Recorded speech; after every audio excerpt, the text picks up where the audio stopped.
So hello and welcome to my YouTube channel. I'm Harry Cosmo here at St James's Park, where it's absolutely drenching. But I thought I'd bring you a quick preview at the game tonight from pitchside rather than doing one yesterday in my office. A really huge occasion, obviously at St James's tonight.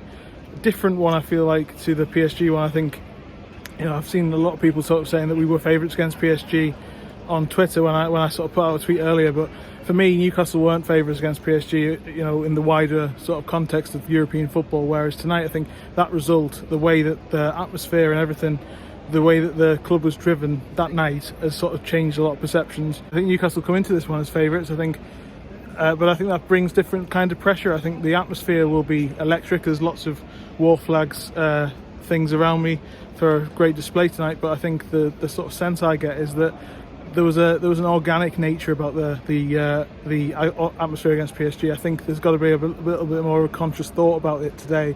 Dortmund on the pitch will be a different challenge to PSG. I think actually what drove the game the way it did 3 weeks ago was the fact that PSG was so arrogant almost on the pitch. In terms of their formation, Luis Enrique playing two midfielders against three allowed Newcastle to get on top of them, which allowed the crowd to get behind them, and then there was no way back, and it was just too much. I think Dortmund will come in and do a little bit differently. They'll sit deeper.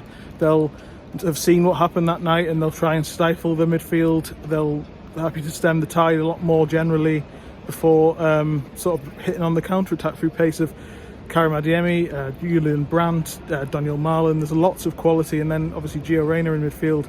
Sunderland-born Gio Reyna as well. Here, son of Claudio Reyna. Is a really talented player for Dortmund as well.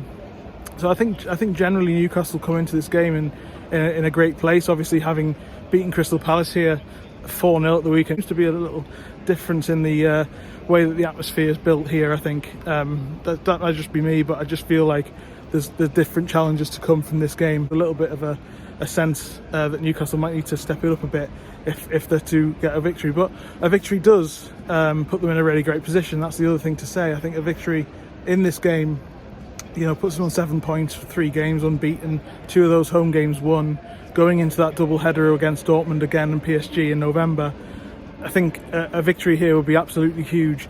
I'm wondering whether Dortmund would take a point, but they need a victory as well. They haven't obviously got one yet, so very interesting game ahead, and I'll catch you at full time for my thoughts after the game. Cheers.